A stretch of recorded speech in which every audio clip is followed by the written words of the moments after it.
Capítulo 8. Valdefeira. Enquanto o verão amadurecia e chegava ao fim, os salteadores redobraram os seus esforços para obter o máximo possível da costa do Ducado de Vigas, antes que as tempestades de inverno começassem. Depois de controlarem os portos principais, sabiam que podiam atacar ao longo do resto da linha costeira dos Seis Ducados como bem entendessem. Por isso, embora nesse verão tenham feito incursões até o Ducado de Rasos, quando os dias agradáveis minguaram, concentraram os seus esforços em tornar sua a Costa de Vigas. As suas táticas eram peculiares. Não faziam qualquer esforço para capturar povoações ou conquistar o povo. Estavam unicamente concentrados na destruição. Vilas que capturavam eram completamente queimadas, e o povo era morto, forjado ou posto em fuga.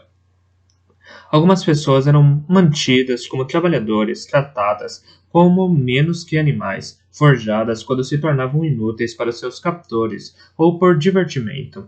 Erguiam os seus próprios abrigos rudimentares, desdenhando usar os edifícios que poderiam ter simplesmente capturado em vez de desistir. Não faziam qualquer esforço para estabelecer colônias permanentes. Limitavam-se a guarnecer os melhores portos para se assegurarem de que não poderiam ser tomados de volta. Embora os ducados de Rasos e Rasgão providenciassem ajuda ao Ducado de Vigas sempre que podiam, eles tinham as suas próprias costas a proteger, e os recursos que podiam empregar eram escassos. O Ducado de Cervo foi se arranjando o melhor possível. Dom Brilhante compreendeu tardiamente como a proteção de Cervo dependia dos seus territórios ultramarinos, mas julgou ser tarde demais para resgatar essa linha de defesa. Dedicou os seus homens e fundos a fortificar Torre do Cervo propriamente dita. Isso deixou o resto do Ducado de Cervo sem nada, a não ser o seu próprio povo e as tropas irregulares que tinham se devotado à Dama Paciência como baluarte contra os salteadores. Vigas não esperava qualquer socorro vindo daí, mas aceitava com gratidão tudo o que lhes chegava sob o símbolo da era. O Duque Fortes de Viga, há muito longe do seu auge como guerreiro, enfrentou o desafio dos salteadores com um aço, tão cinzento como seu cabelo e barba. A sua determinação não conhecia limites. Não hesitou em desfazer-se do tesouro pessoal, nem em arriscar as vidas das famílias nos esforços finais para defender o seu ducado. Encontrou o seu fim ao tentar defender o castelo onde vivia, Torre Crespa, mas nem a sua morte nem a queda de Torre Crespa evitaram que as filhas continuassem a resistir contra os salteadores.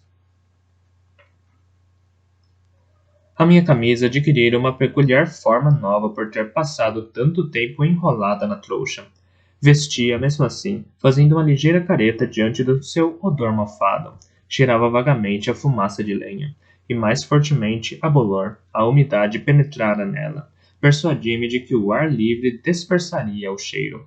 Fiz o que pude com o cabelo e a barba, ou seja, escovei o cabelo e amarrei num rabo de cavalo, e penteei a barba com os dedos até a deixar lisa. Detestava a barba, mas odiava gastar tempo todos os dias me barbeando. Abandonei a margem do rio onde fizera as minhas breves abluções, e me dirigi às luzes da vila. Resolvera que daquela vez estaria melhor preparado. O meu nome, segundo decidira, era Jory. Fora soldado e tinha alguns conhecimentos sobre cavalos e uma pena, mas perdera a casa para os salteadores. Estava atualmente decidido a chegar a Valdefeira para dar um novo início à minha vida. Era um papel que eu poderia desempenhar de forma convincente. Quando o que restava da luz do dia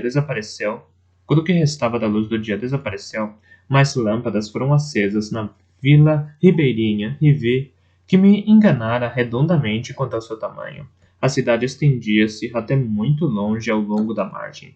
Senti certa ansiedade, mas me convenci de que caminhar através da cidade seria muito mais rápido do que rodeá-la. 100 anos de noite, perto de mim, eu não tinha nenhum motivo para acrescentar essas milhas e horas adicionais ao meu caminho. Ergui a cabeça e assumi um passo confiante. A cidade tinha muito mais vida depois de escurecer do que a maior parte dos lugares onde eu estivera. Detectei um ar de feriado naqueles que passavam pelas ruas. A maior parte dirigia-se para o centro da cidade, e quando me aproximei vi que havia archotes, gente vestida de cores brilhantes, risos e o som de música. Os Lintéis das portas das estalagens estavam adornados com flores. Cheguei a uma praça brilhantemente iluminada.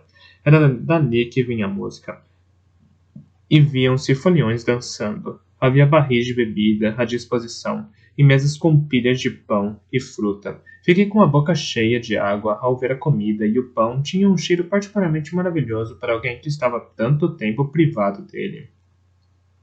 Deixei-me ficar pela periferia da multidão, escutando, e descobri que o capamor da cidade estava celebrando seu casamento. Por isso a festa e as danças. Deduzi que capamor fosse alguma espécie de título usado em vara para os nobres, e aquele em particular fosse bem visto pela sua gente devido à sua e que aquele em particular fosse bem visto pela sua gente devido à sua generosidade. Uma mulher idosa, reparando em mim, abordou-me e colocou 3 moedas de cobre na minha mão. Vá até as mesas e coma, jovem, disse-me com bondade. O Capamor Logs decretou que, na noite do seu casamento, todos devem celebrar com ele. A comida é para partilhar. Vá lá, não seja tímido. Deu-me uma palmadinha tranquilizadora no ombro, ficando na ponta dos pés para fazê-lo. Corei por ser confundido com um mendigo, mas achei melhor não a dissuadir. Se ela me julgava assim, era o que eu aparentava ser, e era melhor que agisse como tal. Mesmo assim, quando enfiei os 3 cobres na bolsa, me sentia estranhamente culpado, como se eu os tivesse arrancado dela de forma enganosa. Fiz o que ela me disse e fui até a mesa para me juntar à fila daqueles que recebiam pão, fruta e carne. Havia várias jovens cuidando das mesas e uma encheu um tabuleiro para mim, entregando-o depressa por cima da mesa, como se relutasse em ter o mínimo contato comigo. Agradeci-lhe, o que provocou alguns risinhos entre as amigas. Ela pareceu tão insultada como se eu tivesse confundido com uma prostituta, e afastei-me rapidamente dali. Descobri um canto de uma mesa onde me sentar, e reparei que ninguém se sentava perto de mim. Um jovem que botava canecas na mesa e as enchia de cerveja me deu uma e mostrou-se suficientemente curioso para me perguntar de onde viera. Disse-lhe apenas que vinha viajando o rio acima em busca de trabalho e perguntei se ele ouvira falar de alguém que estivesse contratando. Oh, procurando, procurando a feira de emprego lá em cima em Valdefeira, disse-me com familiaridade. Fica a menos de um dia de caminhada. Pode ser que consiga trabalho nas colheitas nesta época do ano. E se não conseguir, há sempre a construção da Arena do Rei. Contratam qualquer um para ela que seja capaz de levantar uma pedra ou de usar uma pá. A grande arena do rei? Perguntei-lhe. Ele inclinou a cabeça para mim, para que todos possam testemunhar a execução da justiça do rei. Ele então foi chamado para alguém que brandia uma caneca e foi deixado só para comer e ponderar. Contratam qualquer um. Então, eu tinha um aspecto assim tão instável e estranho. Bem, não podia evitá-lo. A comida tinha um gosto incrivelmente bom. Já quase me esquecera da textura e fragrância do bom pão de trigo. O modo saboroso como se misturava com os molhos de carne no meu tabuleiro me fez lembrar, de repente, das cozinheiras Sara e da sua generosidade e da sua generosa cozinha. Em algum lugar rio acima, em Valdefeira, ela deveria estar fazendo agora massa de bolos, ou talvez salpicando um assado com especiarias antes de colocá-lo numa de suas pesadas panelas pretas e de cobri-lo bem para deixá-lo cozinhando lentamente na brasa a noite inteira. Sim, e nos estábulos de Majestoso. Mãos estaria fazendo as suas últimas rondas antes da noite, como Bronco costumava fazer nos estábulos em Torre do Cervo, assegurando-se de que todos os animais tivessem água fresca e limpa e de que todas as cocheiras estivessem bem fechadas. Uma dúzia de outros cavalariços vindos de Torre do Cervo também estaria lá. Rostos e corações que me eram bem conhecidos dos anos que passamos juntos nos domínios de Bronco e sob sua tutela. Majestoso também levara de servo criados domésticos. A dona despachada provavelmente estaria lá, assim como Brant. Antrobaixo e... A solidão me envolveu de repente. Seria tão bom vê-los. Encostar-me em uma mesa e escutar as infindáveis fofocas da cozinheira Sara, ou me deitar de costas no palheiro com mãos e fingir que acreditava nas suas histórias escandalosas sobre as mulheres com quem se deitara desde a última vez que o vira. Tentei imaginar a reação da dona despachada à minha roupa atual, e dei por mim sorrindo com o seu ultraje e ofensa escandalizada. O meu devaneio foi rompido por um homem que gritava uma série de obscenidades. Nem o mais bêbado marinheiro que já conheci profanaria daquela forma uma festa de casamento. A minha Não foi a única cabeça que se virou, e por um momento todas as conversas normais se interromperam. Fitei aquilo em que antes não reparara. De um dos lados da praça, quase fora de alcance dos archotes, encontrava-se uma parelha e uma carroça. Uma grande jaula estava em cima dela, com 3 forjados lá dentro. Não conseguia distinguir mais do que isso, que eram 13 e que não havia qualquer sinal deles na minha manha. Uma condutora aproximou-se da jaula, de porrete na mão. Bateu com ele ruidosamente nas ripas da jaula, ordenando aos que se encontravam no interior que ficassem quietos, e depois virando-se para 2 jovens que se encontravam à parte de trás da carroça. E vocês também vão deixá-lo em paz, seus grandes patetas, ralhou. O destino deles é a arena do rei e a justiça ou misericórdia que encontrarem por lá. Mas até lá vocês o deixarão em paz. Entendido? Lírio, traga aqui esses ossos de assado e dê a estas criaturas. E vocês? Já disse, afastem-se deles. Parem de irritá-los. Os 2 jovens afastaram-se do porrete ameaçador que ela brandia, rindo de mãos levantadas enquanto faziam. Não vejo por que é que a gente não pode se divertir primeiro com eles, objetou o mais alto dos rapazes. Ouvi dizer que lá embaixo, em Valcorrido, a vila está construindo a sua própria arena de justiça. O segundo rapaz foi um grande espetáculo de rolar os músculos dos ombros. Eu mesmo vou para a arena do rei. Como campeão ou prisioneiro? Alguém gritou em tom de zombaria, e os 2 jovens riram, e o mais alto deu ao companheiro um empurrão bruto como brincadeira.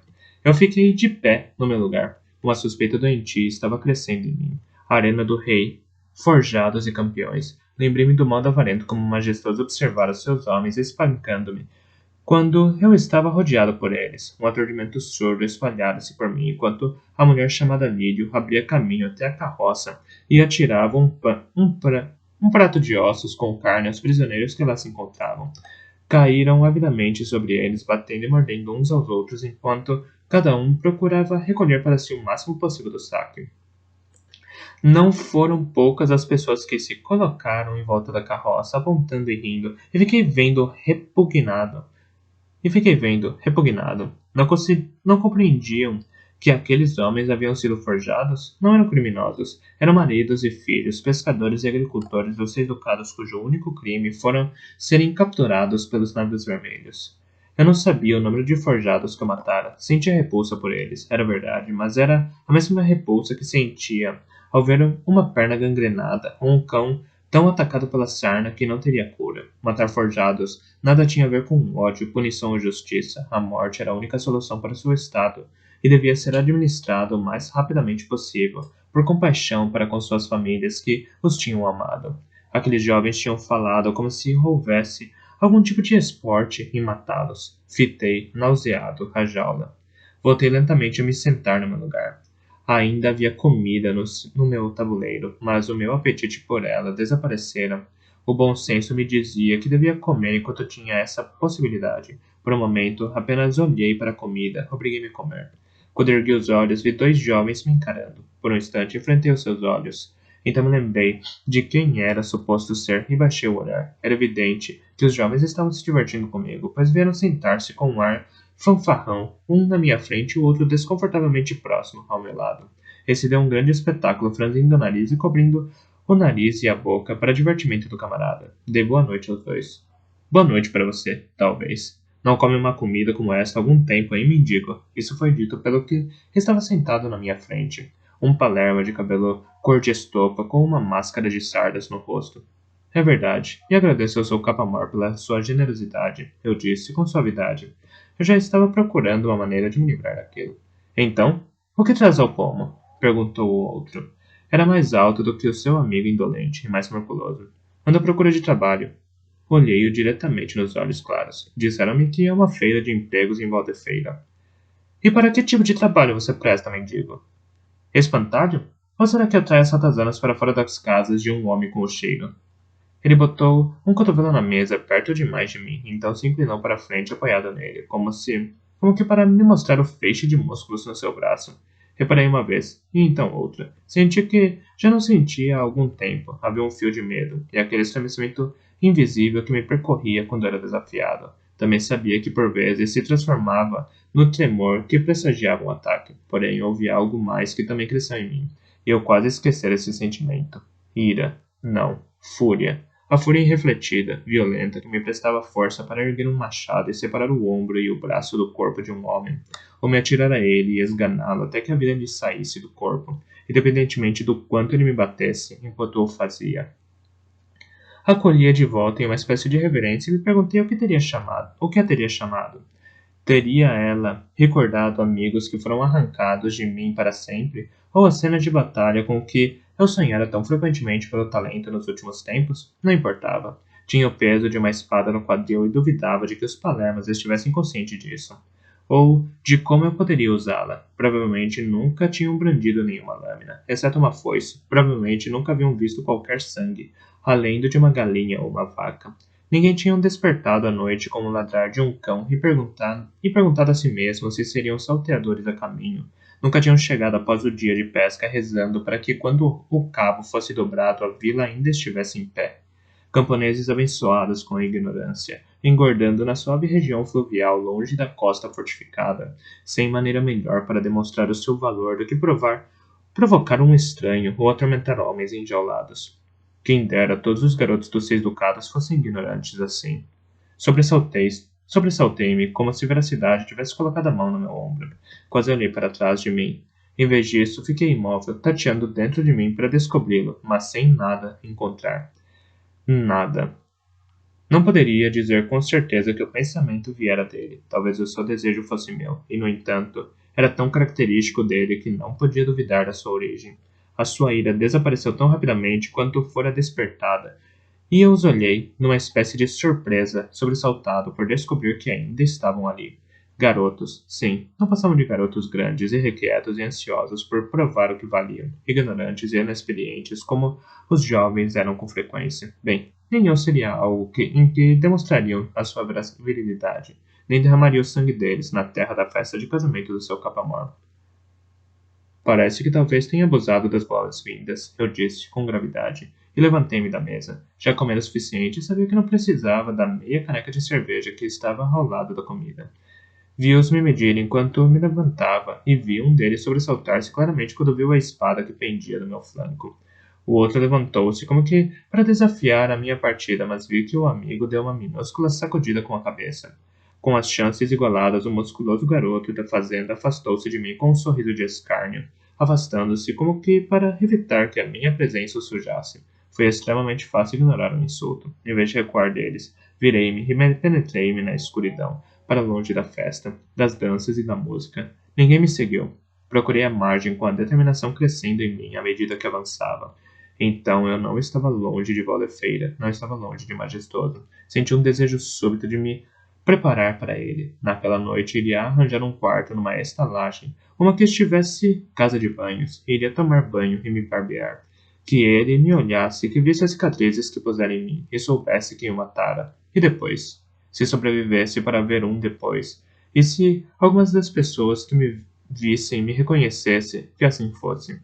Que se soubesse que Fitz voltou do túmulo para executar uma verdadeira justiça real neste suposto rei. Assim, fortalecido, passei pelas primeiras 2 estalagens que encontrei. De uma, vinham gritos que eram ou uma briga ou um excesso de boa camaradagem. Em qualquer caso, ali não era provável que eu conseguisse dormir muito. A segunda tinha uma varanda bamba e uma porta que pendia torta das dobradiças. Decidi que isso não dava boas indicações sobre a manutenção das camas. Escolhi aquela que exibia uma tabuleta com uma panela e mantinha um archote noturno ardendo na rua para guiar os viajantes até a porta. Tal como muitos dos maiores edifícios de Pomo, a estalagem fora construída com seixos do rio e argamassa, e o assoalho era igual. Havia uma grande lareira no fundo da sala, mas nela só ardia um fogo estival, apenas o suficiente para manter a prometida panela de cozido borbulhando, apesar da refeição que acabara de comer. Cheirou-me bem. A sala estava calma, com a maior parte da clientela afastada pela celebração do casamento do Capamor. O estalajadeiro parecia ser normalmente um tipo amigável, mas um franzido lhe enrugou a testa ao me ver. Coloquei uma peça de prata na mesa à sua frente para tranquilizá-lo. Gostaria de um quarto para a noite e um banho. Olhou-me de cima a baixo, desconfiado. Se tomar banho primeiro. Sorri-lhe. Não tenho nenhum problema com isso, meu bom senhor. Também vou lavar a roupa. Não precisa temer que eu leve bichos para o colchão. Ele assentiu com relutância e mandou um rapaz à cozinha buscar água quente. Então, a viagem foi longa? Disse em um tom de gracejo enquanto me indicava o caminho para a casa de banhos através da estalagem. Longa e um pouco mais do que longa. Mas há um trabalho à minha espera em Valdefeira, e gostaria de estar com a minha melhor aparência quando chegar lá. Sorri enquanto dizia estas palavras, agradado com a verdade que havia nelas. Oh, um trabalho à espera. Então entendo. Sim, é melhor parecer limpo e repousado, e há um panelão de sopa no canto, e não se acanhe quanto a usá-lo. Antes de ele ir embora, supliquei o uso de uma navalha, pois a casa de banhos possuía um espelho, e ele me forneceu uma de bom grado. O rapaz trouxe com o primeiro balde de água quente. O rapaz a trouxe com o primeiro balde de água quente. Quando terminou de encher a banheira, eu já cortara a barba para torná-la barbeável. Ele ofereceu-se para me lavar a roupa por um cobre adicional, e eu aceitei com toda a alegria. Tirou-a de mim com um franzir de nariz que me mostrou que eu cheirava muito pior do que suspeitara. Era evidente que a caminhada através dos pântanos deixara mais provas do que eu pensara. Fiquei à vontade, ensopando-me de água quente, ensaboando-me com o sabão suave tirado do pote, e então me esfregando vigorosamente antes de me enxaguar. Lavei o cabelo por 2 vezes antes de a espuma escorrer branca e não cinzenta. A água que deixei na banheira estava mais espessa do que a água calcária do rio. Barbeei-me suficientemente devagar para só me cortar 2 vezes para variar. Quando alisei o cabelo para trás e o amarrei num rabo de cavalo de guerreiro, ergui o olhar para descobrir no espelho um rosto que quase não reconhecia. Tinham-se passado meses desde que me vira, e naquela ocasião fora no pequeno espelho de bronco. O rosto que me olhava agora estava mais magro do que eu esperara, mostrando-me malares que lembravam os do retrato de cavalaria. A madeixa branca de cabelo que crescia por cima da minha testa me envelhecia e me lembrava as manchas da pelagem de um carcajou. Tinha a testa e a parte de cima da face bronzeadas pelo verão passado ao ar livre, mas o rosto estava mais pálido onde a barba estivera, de modo que a parte inferior da cicatriz que me descia pela bochecha parecia muito mais lívida do que o resto. O que conseguia ver do meu peito mostrava muito mais costelas do que já tivera. Era verdade que havia ali músculos, mas não havia gordura suficiente para untar uma frigideira, como a cozinheira Sara teria dito. As viagens constantes e a dieta primordialmente carnívora haviam deixado em mim as suas marcas. Afastei os olhos do espelho com um sorriso enviesado. O medo de ser instantaneamente identificado por qualquer pessoa que tivesse me reconhecido foi completamente posto de lado. Eu mesmo quase não me reconhecia. Vesti minha roupa de inverno para fazer a viagem até meu quarto. O rapaz me assegurou de que penduraria a outra roupa junto à lareira e a entregaria seca de manhã. Levou-me até o quarto e me deixou com boa noite e uma vela. Achei o quarto um pouco mobiliado, mas limpo. Havia nele 4 camas, mas eu era o único cliente para a noite.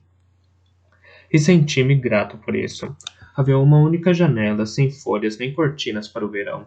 O ar frio da noite que vinha do rio soprava para o interior do quarto. Fiquei em pé durante algum tempo, olhando a escuridão.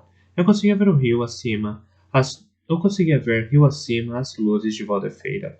Era uma povoação substancial. Luzes pontilhavam a estrada entre Poma e Valdefeira. Estava claro que me encontrava agora em território bem povoado.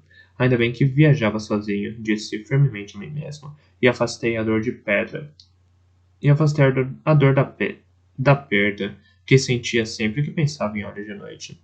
Atirei a trouxa para baixo da cama. Os cobertores da cama eram ásperos, mas tinham cheiro de limpo. E o mesmo acontecia com o colchão de palha. Após, nesses Após meses dormindo no chão, ele parecia quase tão mole quanto meu velho colchão de penas em Torre do Cervo. Apaguei a vela e me deitei, esperando adormecer de imediato. Contudo, em vez disso, dei por mim fitando o teto escurecido. Consegui ouvir à distância os tênues sons da festa. De mais perto vinham os rangidos e ajustamentos não familiares de um edifício, os sons das pessoas movendo-se em outros quartos da estalagem. Deixaram-me nervoso como não acontecera com o vento atravessando os galhos de uma floresta ou o gorgolejar do rio perto do local onde eu dormia. Temia mais a minha própria espécie do que qualquer coisa com que o mundo natural algum dia me poderia ameaçar. A minha mente vagou até olhos de noite. perguntando-se o que ele estaria fazendo e se estaria em segurança naquela noite. Comecei a sondar na direção dele. Então me detive. No dia seguinte eu estaria em Valdefeira para fazer uma coisa com a qual ele não podia me ajudar. Mais do que isso, encontrava-me agora numa área onde ele não podia vir até mim em segurança. Se no dia seguinte tivesse sucesso e sobrevivesse para continuar até as montanhas em busca de veracidade, então podia esperar que ele se lembrasse e se juntasse a mim. Mas se eu morresse, então ele estava melhor onde estava, tentando juntar-se à sua espécie e ter a sua vida. Chegar àquela conclusão e reconhecer a decisão como correta era fácil. Permanecer firme era a parte difícil. Não devia ter pago por aquela cama, devia ter passado a noite caminhando, pois teria obtido maior descanso.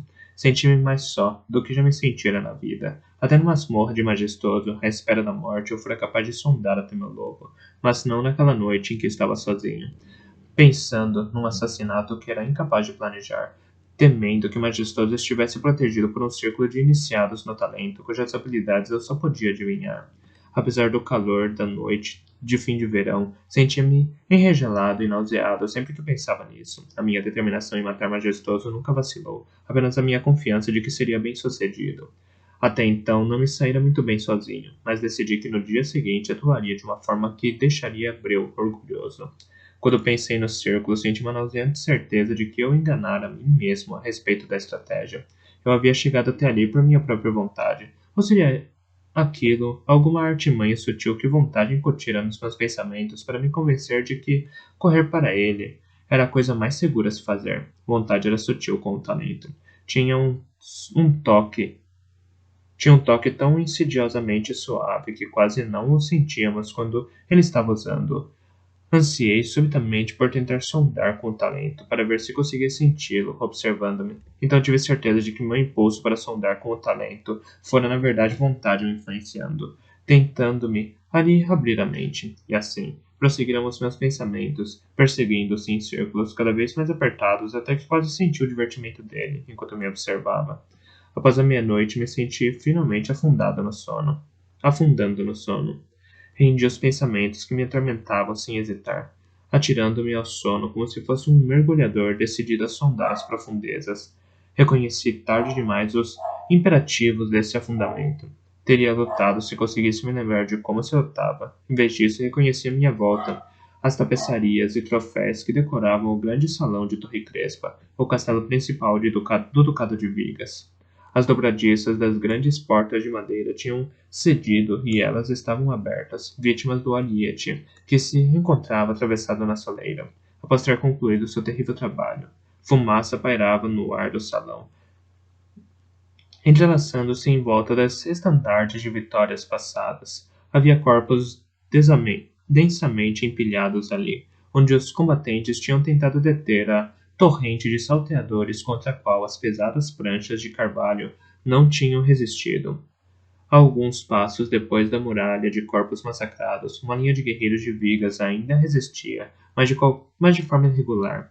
No meio de um pequeno nó de batalha encontrava-se o Duque Fortes, flanqueado pelas filhas mais novas, Celeridade e Fé. Brandiam espadas, tentando em vão defender o pai contra a pressão do inimigo. Ambas combatiam com uma perícia e ferocidade que nunca teria suspeitado possuírem. Pareciam uma parede de falcões com os rostos enquadrados por cabelo curto, lustroso e negro, os olhos azuis escuros semicerrados de ódio, mas fortes. Estava recusando a proteção, negando-se a ceder à onda assassina de salteadores. Estava de pernas abertas, salpicado de sangue, e brandia com duas mãos um machado de batalha. À frente e por baixo dele, no abrigo criado pelo alcance do seu machado, encontrava-se o corpo da filha mais velha e herdeira. Um golpe de espada se enterrara profundamente entre o ombro e o pescoço, estilhaçando-lhe a clavícula antes de a arma estalar na ruína do seu peito. Estava morta, irremediavelmente morta, mas Fortes não queria afastar-se de seu corpo. Lágrimas criavam sulcos de sangue no seu rosto. O seu peito oscilava como um fole de cada vez que respirava, e os velhos músculos filamentosos no seu torso eram revelados por baixo da camisa rasgada. Fortes mantinha a distância À distância, dois espadachins, um dos quais era um fervoroso jovem que estava entregando todo o coração à derrota daquele duque, e o outro, uma víbora em forma de homem que se mantinha para trás da pressão do combate com a espada longa pronta para tirar proveito de qualquer abertura que o jovem pudesse criar. Soube de tudo aquilo numa fração de segundo e soube que Fortes não duraria muito mais. O sangue escorregadio já travava uma batalha com a mão que enfraquecia no cabo do machado, enquanto cada golfada de ar que forçava a atravessar a garganta seca era um tormento por si só. Ele era um velho e tinha o coração partido e sabia que mesmo que sobrevivesse àquela batalha, Vigas fora perdido para os navios vermelhos. A minha alma gritou diante de sua desgraça, mas mesmo assim ele deu aquele impossível passo em frente e desceu o machado para acabar com a vida do homem fervoroso que o enfrentara. No momento em que o machado se afundou no peito do salteador, o outro homem deu um passo à frente, penetrou a abertura de meio segundo e fez dançar a sua lâmina para dentro e para fora do peito de Forges. O velho seguiu o oponente moribundo até as pedras ensanguentadas do seu castelo. Celeridade, ocupada com o seu próprio oponente, virou-se ligeiramente ao ouvir o grito de angústia da irmã. O salteador, que estivera combatendo, aproveitou a oportunidade. A sua arma mais pesada enrolou-se na lâmina mais leve dela e a arrancou da mão. Ela deu um passo para trás, afastando-se do sorriso ferozmente satisfeito do salteador, e virou a cabeça para longe de sua morte, a tempo de ver o assassino do pai agarrando o cabelo de Forges, preparando-se para cortar a cabeça como troféu. Não consegui aguentar aquilo. Saltei para o machado que Forges deixara cair. Agarrei o seu cabo escorregadio pelo sangue, como se estivesse apertando a mão de um velho amigo. Pareceu-me estranhamente pesado, mas o brandi para cima, bloqueando a espada do meu agressor, e então, numa combinação que teria deixado o Bronco orgulhoso, puxei-o para trás para que o trajeto da lâmina passasse pelo seu rosto. Estremeci ligeiramente ao sentir o osso do seu rosto cedendo com aquele golpe. Não tive tempo para pensar nisso. Saltei para frente e atirei com força o machado para baixo, cortando a mão do homem que tentara cortar a cabeça do meu pai. O machado ressoou nas lajes de pedra do chão, dando-me um choque nos braços. Um jorro súbito de sangue me respingou quando a espada de fé abriu um sulco no braço do seu oponente. Ele se erguia acima de mim, de modo que encolhi o ombro e rolei, pondo-me de pé enquanto atravessava sua barriga com a lâmina do meu machado. O homem largou a espada e agarrou-se às tripas que se esparramavam enquanto caía. Houve um momento insano de completa imobilidade na minúscula bolha de batalha que ocupávamos. Fé encarava com uma expressão espantada que se transformou brevemente num ar de triunfo, antes de ser substituído por uma expressão da mais pura angústia. Não podemos deixar que fique com os corpos deles, declarou de súbito. Ergueu abruptamente a cabeça, fazendo esvoaçar o cabelo curto, como se fosse a crina de um garanhão de batalha. Vigas, a mim! Gritou, e não era possível não perceber a nota de comando na sua voz. Por um instante ergui os olhos para a fé. A minha visão se perdeu, duplicou-se, por um instante. Uma celeridade entontecida desejava a irmã. Longa vida para a duquesa de Vigas, testemunhei um olhar entre elas. Um olhar que dizia que nenhuma das duas esperava sobreviver até o fim do dia. Então, um grupo de guerreiros de Vigas libertou-se da batalha e veio juntar-se a elas. O meu pai e a minha irmã, levem os corpos daqui, ordenou Fé a dois homens. Vocês outros, a mim. Celeridade rolou e ficou de pé, olhou confusa para o pesado machado e agarrou-se para voltar a pegar na familiaridade da sua espada. Ah, precisam de nós, declarou Fé, apontando, e Celeridade a seguiu, a fim de reforçar o suficiente da linha de batalha para permitir a sua gente a retirada. Observei Celeridade afastando-se, uma mulher que eu não amara, mas sempre admiraria. Desejei de todo o coração seguir atrás dela, mas o meu domínio sobre a cena enfraquecia. Estava tudo transformando-se em fumaça e sombras. Alguém me agarrou. Isso foi estúpido. A voz na minha mente parecia contente. Vontade, pensei desesperado enquanto o coração me subia no peito. Não, mas podia perfeitamente ter sido.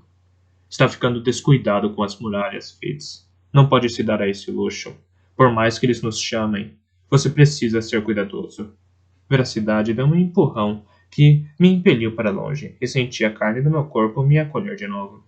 Mas você faz isto? Protestei, mas ouvi apenas o som fraco da minha voz no quarto da estalagem. Abri os olhos. Tudo era escuridão do lado de fora da única janela do quarto. Não saberia dizer se haviam se passado momentos ou horas. Sabia apenas que estava grato por ainda haver alguma escuridão para dormir, pois o terrível cansaço que tomava conta de mim não me deixaria pensar em mais nada. Quando acordei na manhã seguinte, estava desorientado. Passara-se tempo demais desde que eu acordara numa cama de verdade. Quanto mais acordar me sentindo limpo. Forcei os olhos a se focarem, então olhei para os nós das vigas do teto acima de mim.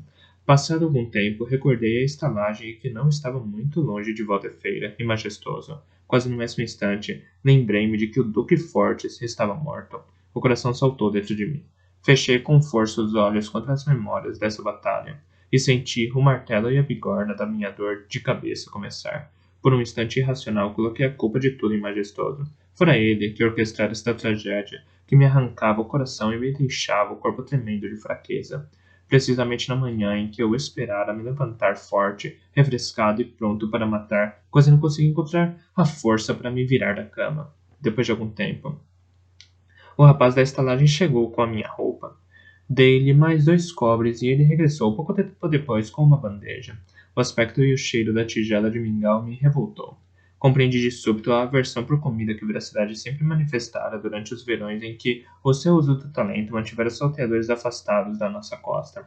Os únicos artigos na bandeja que me interessavam eram a caneca e o cântaro de água quente. Saí com dificuldade da cama e me agachei para puxar a trouxa debaixo da cama. Centelhas dançaram e flutuaram diante dos meus olhos. Quando consegui abrir a trouxa e localizar o casco de elfo, estavam respirando tão fortemente como se tivesse feito uma corrida. Precisei de toda a minha concentração para focar os pensamentos para além da dor de cabeça. Encorajado pela cabeça latejando, aumentei a quantidade de casco de elfo que desfiz para dentro da caneca. Já quase chegara a dose que Breu usava para a veracidade. Desde que o lobo me deixara que eu vinha sofrendo daqueles sonhos de talento. Não importava. Não importava como eu erguia as muralhas. Não conseguia mantê-los longe, mas o da noite anterior fora o pior desde há muito tempo. Suspeitei que isso acontecera porque eu entrara no sonho e através de celeridade agira. Os sonhos haviam sido um terrível sorvedouro, tanto das minhas forças como da minha reserva de casco de elfo. Vigiei impacientemente a casca soltar a sua escuridão na água fumegante. Assim que deixei de ver o fundo da caneca, erguia e bebi até o fim. A amargura quase me fez vomitar, mas não me impediu de despejar mais água quente sobre a casca que esperava no fundo da caneca.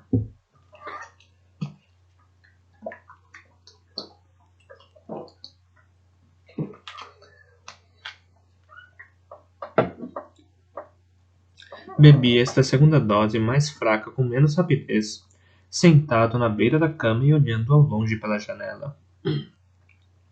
Eu tinha uma bela vista sobre a plana região fluvial.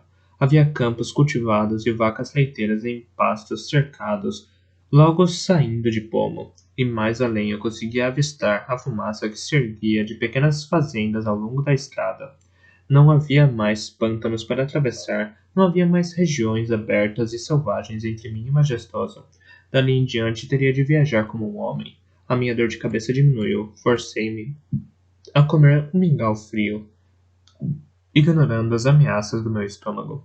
Pagara por ele e iria precisar do seu sustento antes que aquele dia chegasse ao fim. Vesti a roupa limpa que o rapaz me devolvera.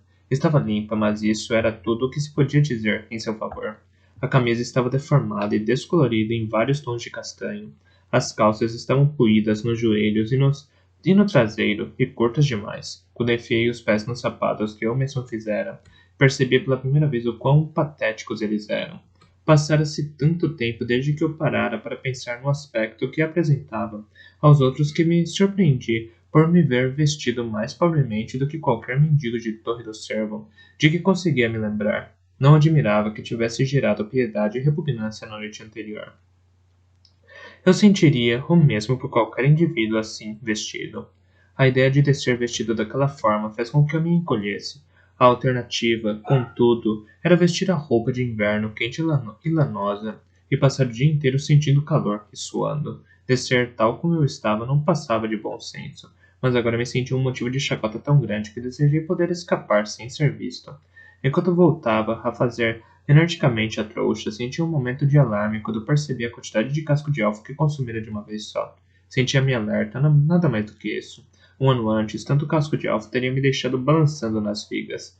Disse firmemente a mim mesmo que isso era como uma roupa esfarrapada. Não tinha escolha. Os sonhos de talento não me deixavam em paz, e eu não tinha tempo para ficar deitado à espera de que meu corpo se recuperasse sozinho. Quanto mais o dinheiro para pagar por um quarto numa estalagem por comida enquanto fazia.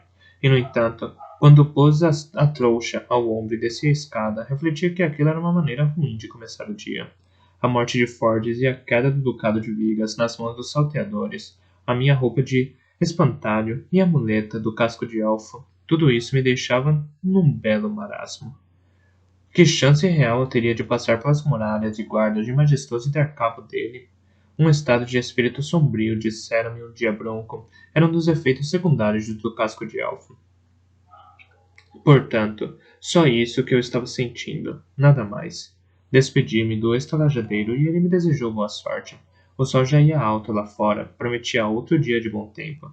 Marquei um ritmo regular ao sair de Poma em direção à Valdefeira. Quando cheguei nos arredores, tive uma visão inquietante. Havia forças, e de cada uma pendia um corpo. Aquilo já era perturbador o suficiente, mas havia também outras estruturas. Um pelourinho e dois cepos, a madeira ainda não embranquecera ao sol. Aquelas eram estruturas recentes e ainda assim, pelo aspecto que exibiam, via-se que já haviam tido um uso considerável. Passei rapidamente por elas, mas não consegui deixar de me lembrar de quão perto estivera de decorar uma estrutura como aquelas. Tudo o que me salvara fora o meu sangue real bastardo e o antigo decreto que proibira que alguém como eu fosse enforcado. Recordei também o prazer evidente de majestoso enquanto observava o meu espancamento. Com um segundo arrepio, perguntei a mim mesmo onde estaria Abreu. Se a soldadesca de majestoso conseguisse capturá-lo, eu não tinha dúvida de que majestoso daria fim dele rapidamente. Tentei não imaginar o aspecto que ele teria, alto, magro e grisalho à luz brilhante do sol, nunca dá falso. Ou seria o seu fim rápido? Sacudi a cabeça para me libertar de tais pensamentos e continuar a avançar para além dos corpos de espantalho, que se esfarrapavam ao sol, como roupa lavada e depois esquecida. Um humor negro na minha alma fez notar que até eles estavam mais bem vestidos do que eu.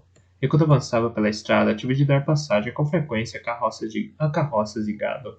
O comércio prosperava entre as duas cidades. Deixei Pomo para trás e foi passando durante algum tempo por casas de fazenda bem cuidadas que se viravam para a estrada, com as suas searas e pomares por trás. Um pouco mais adiante, e eu passava por propriedades campestres, casas confortáveis de pedra com árvores para sombra, plantações em volta dos seus robustos celeiros e cavalos para passeio e caça nas pastagens. Por mais de uma vez tive certeza de reconhecer ali animais de Torre do Cervo. Essas propriedades deram lugar durante algum tempo a grandes campos de cultivo, principalmente de linho ou cânhamo. Por fim, comecei a ver propriedades mais modestas e depois os arredores de uma pequena cidade. Pelo menos era o que eu pensava. O fim da tarde foi dar comigo no coração de uma grande cidade, com ruas de paralelepípedos e gente indo e vindo em todos os tipos imagináveis de negócio. Dei por mim olhando em volta, maravilhado. Nunca vira algo como Valdefeira. Havia loja atrás de loja, tavernas, estalagens e estábulos para bolsas de todos os pesos, e tudo se espalhava ao longo daquela terra plana, como nenhuma cidade de servo poderia fazer. Cheguei a uma área de jardins e fontes, templos, teatros e locais de aprendizagem. Havia jardins delineados com caminhos de cascalho que serpenteavam por entre canteiros, estátuas e árvores. As pessoas que percorriam a pé as calçadas ou seguiam em carruagens estavam adornadas com trajes que as fariam se sentir em casa em qualquer um dos acontecimentos mais formais de Torre do Cervo. Alguns deles usavam a libré dourada e castanha de vara, mas mesmo o vestuário desses criados era mais suntuoso do que qualquer roupa que eu algum dia já possuíra. Fora ali que majestoso passara os verões da sua infância. Sempre desdenhara a cidade de Torre do Cervo como pouco mais do que uma aldeia atrasada. Tentei imaginar um rapaz deixando tudo isso no outono para regressar a um castelo cheio de correntes de ar, erguido numa falésia varrida pela chuva e açoitada pelas tempestades por cima de uma suja cidadezinha portuária. Não era de admirar que tivesse se mudado para ali com a corte assim que lhe fora possível. De súbito senti um leve indício de compreensão por majestoso. Isso me irritou. É bom conhecer bem um homem que se vai matar, não é bom compreendê-lo. Lembrei-me de modo como ele matara o próprio pai, meu rei, e revesti de aço a minha determinação. Enquanto vagava por entre esses prósperos quarteirões, atraí mais do que um relance compadecido. Se estivesse determinado a ganhar a vida como pedinte, eu poderia ter prosperado, mas eu procurava domicílios e pessoas mais humildes, junto dos quais poderia ouvir algumas conversas sobre o majestoso e o modo como seu castelo de Valdefeira estava organizado e guarnecido. Abri caminho até a margem do rio, esperando me sentir mais em casa. Foi ali que descobri o modo real da existência de Valdefeira. Fiel ao seu nome, o rio transformava-se ali num imenso baixio que ondulava sobre cascalho e o leito rochoso. Era tão largo que a margem oposta era obscurecida por névoa, e o rio parecia chegar ao horizonte. Vi manadas e rebanhos inteiros de gado bovino e ovino atravessando Raval, o rio Ven. Enquanto o rio abaixo, uma série de barcaças de pequeno calado, movidas através de cabos, aproveitavam as águas mais profundas para transportar um fluxo interessante de bens de uma margem do rio para a outra. Era ali que Lavra se encontrava comercialmente com Vara. Era ali que pomares, campos de cultivo e gado se juntavam e onde os bens trazidos rio acima, desde servo, vigas ou de terras distantes eram finalmente descarregados e enviados aos nobres que podiam comprá-los. Para Valdefeira, em dias melhores, vinham os bens do reino da montanha e das terras que se estendiam para além desse reino. Âmbar, ricas peles, marfim esculpido e as raras cascas de incenso dos ermos chuvosos. Também para ali era trazido o rolinho bruto para ser transformado no linho de vara, e cânhamo para criar a fibra para cordas e velas. Foram-me oferecidas algumas horas de trabalho descarregando sacas de cereais de uma pequena barcaça e carregando-as numa carroça.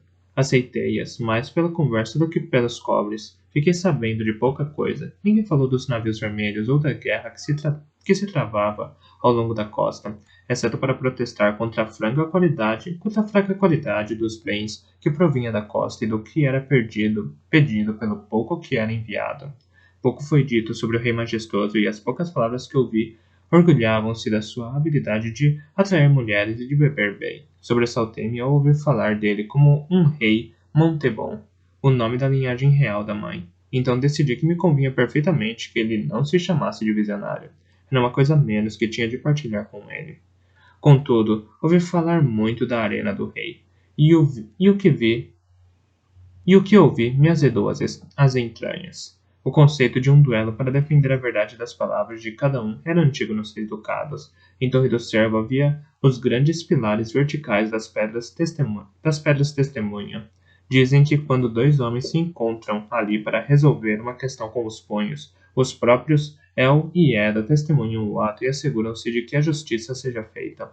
As pedras e o costume são muito antigos. Quando falávamos da justiça do rei em Torre do Cervo, era bastante frequente que nos referíssemos ao discreto trabalho que Breu e eu fazíamos para o rei sagaz. Havia quem viesse fazer petições públicas ao próprio rei sagaz, submetendo-se ao que ele pudesse ver como certo. Mas havia ocasiões em que outras injustiças chegavam aos conhecimentos do rei, então ele podia evitar Breu ou a mim para fazer a sua vontade sem ser sentida de forma discreta pelo malfeitor.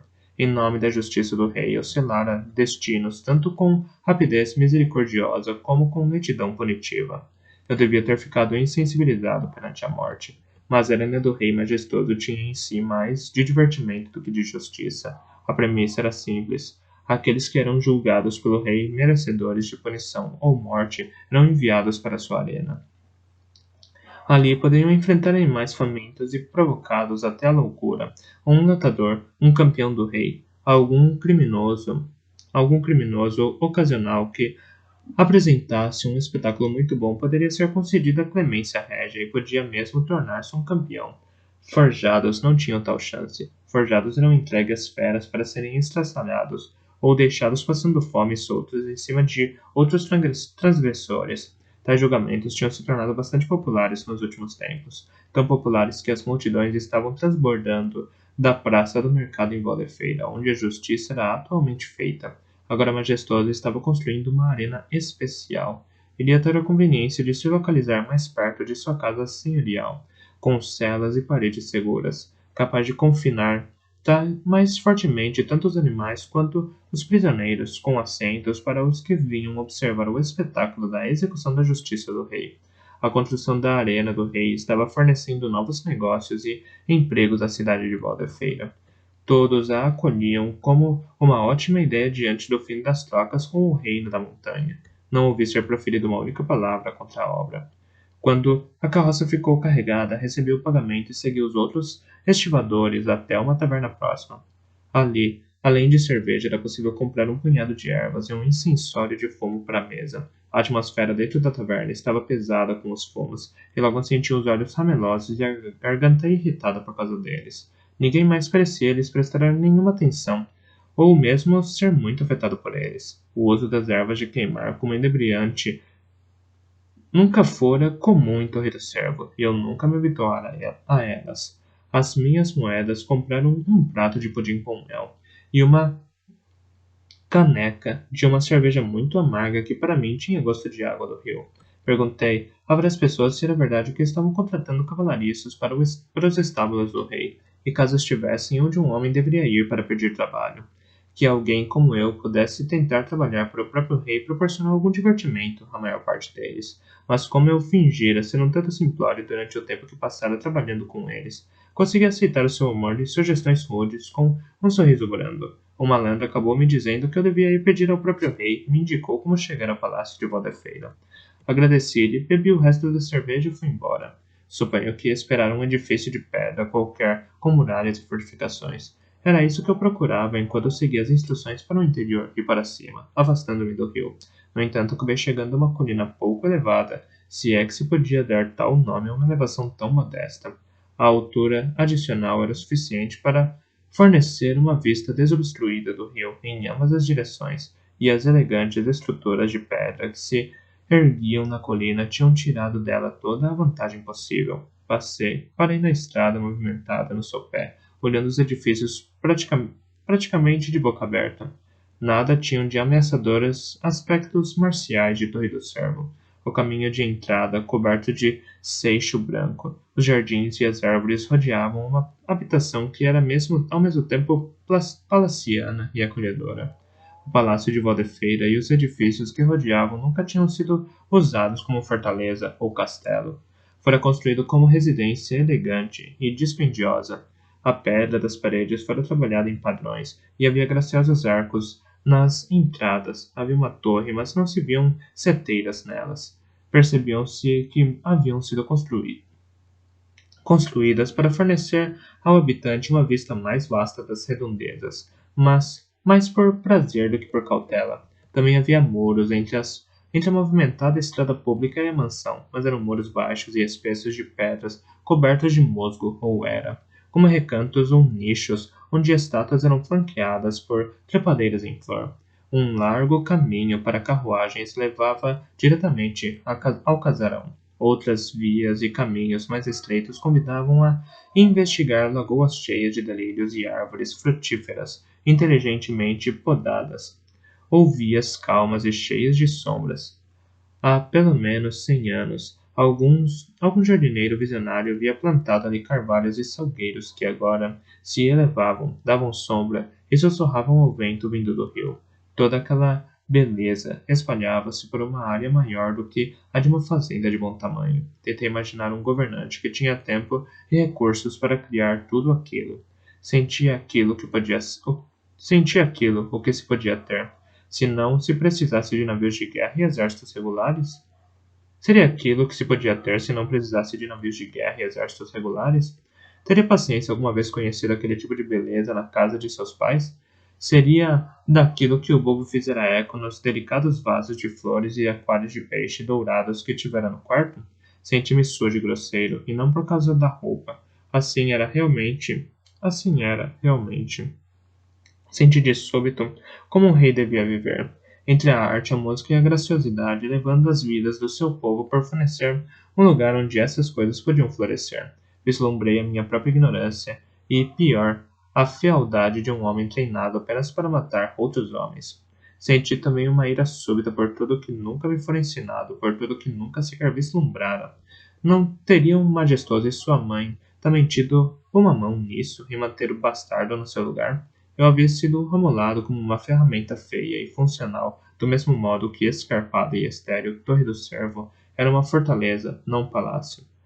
Mas quanta beleza sobreviveria ali, se Torre do Servo não se erguesse como um cão rosnando na foz do rio Servo? Foi como um balde de água fria no meu rosto, era verdade. Não teria sido por isso que Torre do Servo fora construída para começar, a fim de ganhar controle sobre o comércio fluvial? Se Torre do Servo algum dia caísse nas mãos dos salteadores, aqueles largos rios se transformariam em estradas para as suas embarcações de pequeno calado. Mergulhariam como uma adaga na suave barriga dos 6 ducados.